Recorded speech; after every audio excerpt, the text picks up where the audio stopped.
Market లో invest చేసి మీ డబ్బులు డబుల్ చేసుకోవాలనుకుంటున్నారా? విజయవాడలో జరిగే సుందరరామిరెడ్డి గారి లైవ్ సెమినార్ కి అటెండ్ అవ్వండి.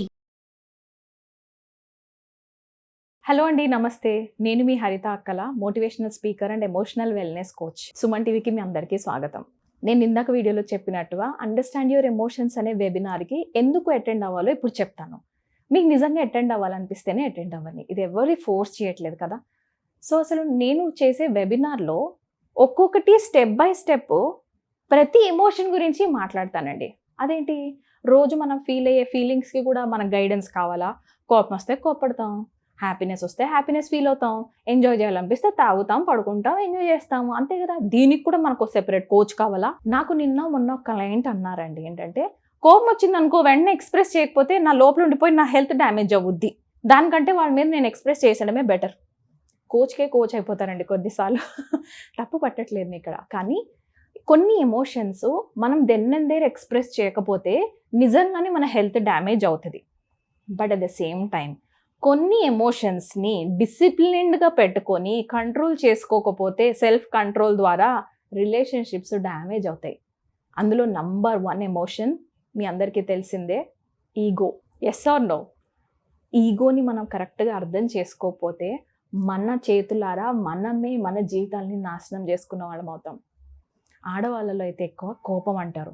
మేడం, నేను ఎంత చేసినా సరే పొద్దు నుంచి సాయంత్రం దాకా కష్టపడతాను మేడం, వాళ్ళ కోసం నేను మస్తు సాక్రిఫైజులు చేసినా మేడం, లాస్ట్కి వాళ్ళు వచ్చి నువ్వేం చేస్తున్నావు, ఇంట్లో ఖాళీగా కూర్చుంటావా, లేకపోతే నువ్వు ఒక స్వీపర్కైనా కొంచెం జీతం వస్తుంది, నీకు అంత కూడా నువ్వు దానికి తప్ప ఇంక దేనికి పనికిరావు లాంటి మాటలు అంటుంటే ఉండలేకపోతున్నాం మేడం అంటారు. కోపం వెంటనే వచ్చేస్తుంది వాళ్ళకి.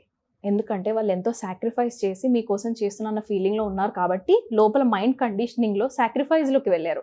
That's an emotion, right? నాకంటే నువ్వు వర్త్ ఎక్కువ అని చూపించుకున్నారు. But at the same time ఆ ఎమోషన్కి మన చుట్టుపక్కల వాల్యూ లేనప్పుడు వచ్చేది యాంగర్. అక్కడ వాళ్ళు ఎక్స్ప్రెస్ చేస్తుంది చాలా భయంకరంగా ఎక్స్ప్రెస్ చేయొచ్చు కావచ్చు, నేను కాదనట్లేదు. బట్ ఈ కోపం ఎక్కడి నుంచి వస్తుంది? ఓకే, ఇక్కడి నుంచి వస్తుంది అని కానీ మనం అనాలిసిస్ చేసుకోలేకపోతే మనం దెన్నెందేరు అరిసేస్తాము.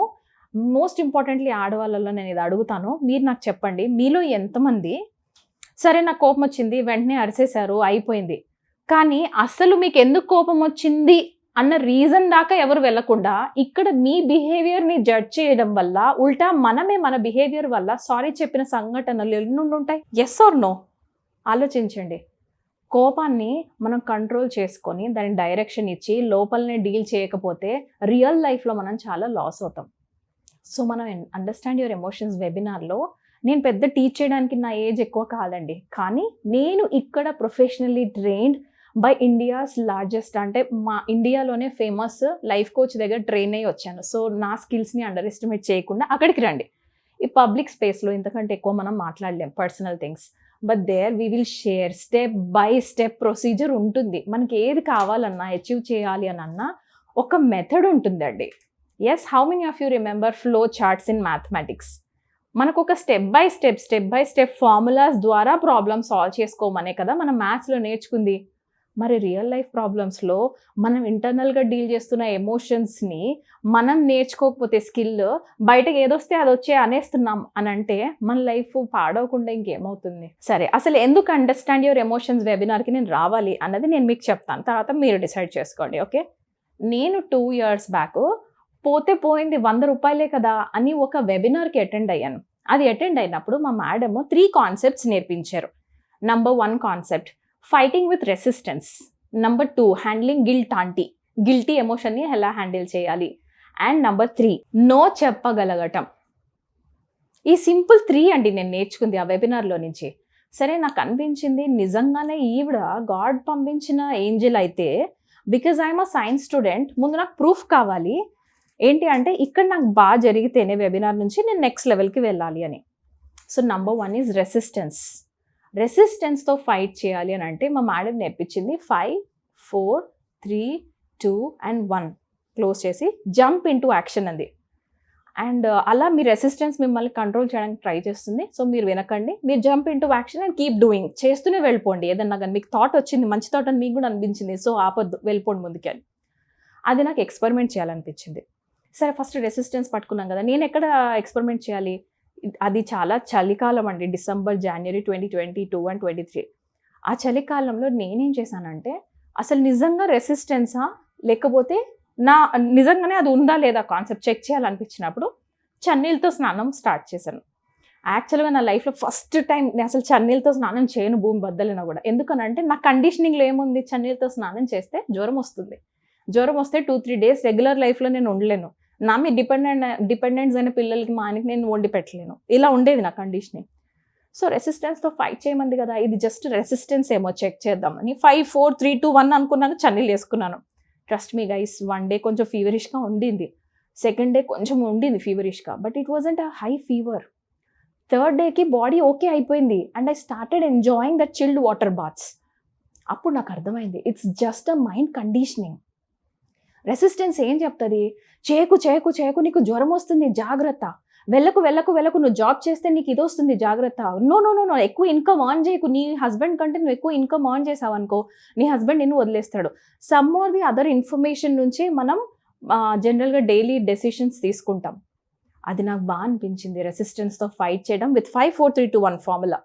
అలా నేను చాలా ప్లేసెస్లో పెట్టానండి. విదిన్ 1 month సెకండ్ ఫార్ములా ఏముంది, విదిన్ 1 month నాకు చాలా రిజల్ట్స్ కనిపించాయి. సెకండ్ ఫార్ములా వచ్చేసి నో చెప్పగలగటం. ఏంటి నో చెప్పగలగటం అంత ఇంపార్టెంటా? మన మొహమాటం వల్ల నేను డెసిషన్స్ తీసుకోవాల్సినవి వేరే వాళ్ళు తీసుకుంటున్నారు కాబట్టి అక్కడ నాకు కోపం వస్తుంది. ఇదా, అవునా, లెట్ మీ చెక్అవుట్. సో ఆ వారానికి 3 no's చెప్పమని చెప్పింది ఆవిడ. So I started taking this challenge. క్యాజువల్గా ఎవరైనా కాల్ చేసేసి నువ్వు అక్కడికి వచ్చేస్తావా అని అడుగుతారు కదా, ఐఎమ్ సో సారీ నేను రాలేకపోతున్నాను, ఏమనుకోవద్దు. First no. సెకండ్ నో, మన ఓన్ పీపుల్ ఉంటారు కదా, నేను ఈ రోజు మీ ఇంటికి వస్తున్నాము and I said I'm so sorry, I'm little busy, రేపు రండి ప్లీజ్. నో. యాక్చువల్గా అక్కడ ఉండేది కాదు situation, but I created a situation to say no. అలా నో చెప్పడం నేర్చుకున్న తర్వాత దెన్ నాకు అర్థమైంది, నేను డెసిషన్స్ తీసుకోవట్లేదు కాబట్టి, నేనే వేరే వాళ్ళు నా లైఫ్ డెసిషన్స్ తీసుకునేలా అలౌ చేశాను కాబట్టి కోపం వస్తోంది. మొహమాటం వల్లనే నేను సగం ప్రాబ్లమ్స్ ఫేస్ చేస్తున్నాను. రైట్. నెక్స్ట్ ఛాలెంజ్ వచ్చేసి గిల్టీని హ్యాండిల్ చేయటం. అదే టైం మా బాబుకి స్పెక్స్ దగ్గర తీసుకెళ్ళామండి, వాడికి సైట్ వచ్చింది.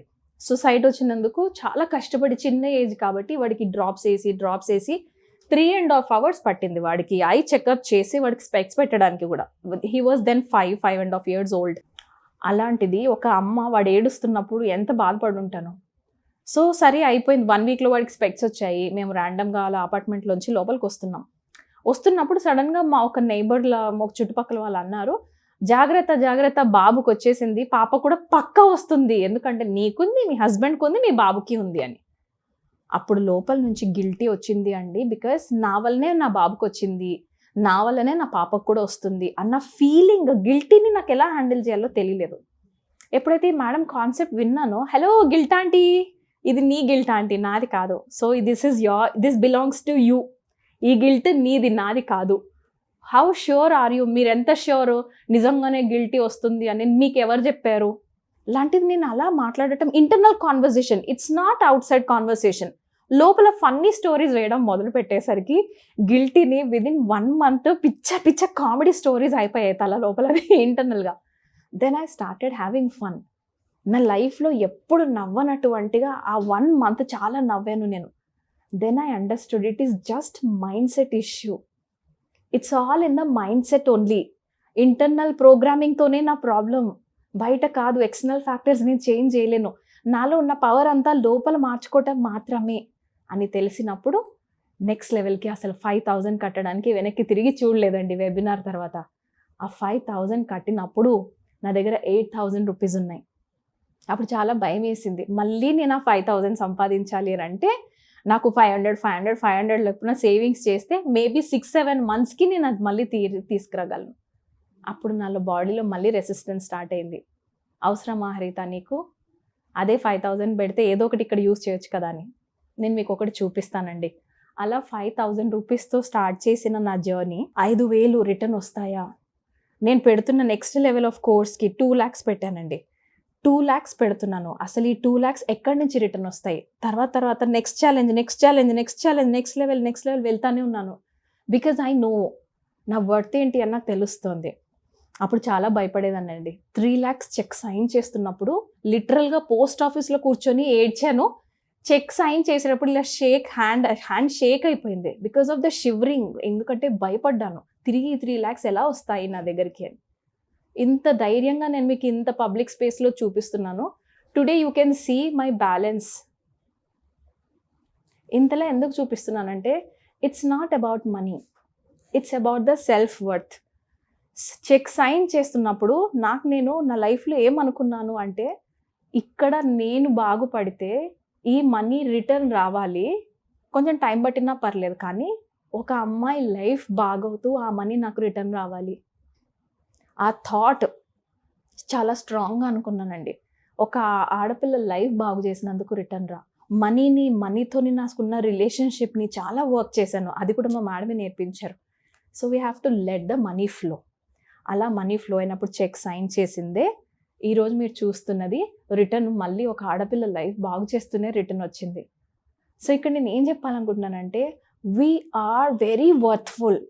మన వాల్యూ చాలా ఉంది, కానీ మేబీ చిన్నప్పటి నుంచి మనం విన్న వాళ్ళు ఉంటారు కదా చుట్టుపక్కల, నీకు ఇంతకంటే రాదు, నీకు ఇంతకంటే చేత కాదు, నీకు ఇంగ్లీష్ రాదు, నీ కమ్యూనికేషన్ స్కిల్స్ బ్యాడ్గా ఉన్నాయి, why don't you do this, why don't you do that అని చెప్తారు కదా. మనం అక్కడి నుంచే ఆపరేట్ చేస్తున్నాం. డౌట్ అనేది ఒక ఎమోషన్. ఆ డౌట్ని, సెల్ఫ్ డౌట్ని ఎలా మనం హ్యాండిల్ చేయాలి అని తెలుసుకోవాలి అని అన్నా, నా వెబినార్ అండ్ సెల్ఫ్ లవ్ సెషన్స్కి అటెండ్ అయిపోండి. ఎక్కువ ఆలోచించద్దు. Thank you so much for watching this video. Thank you.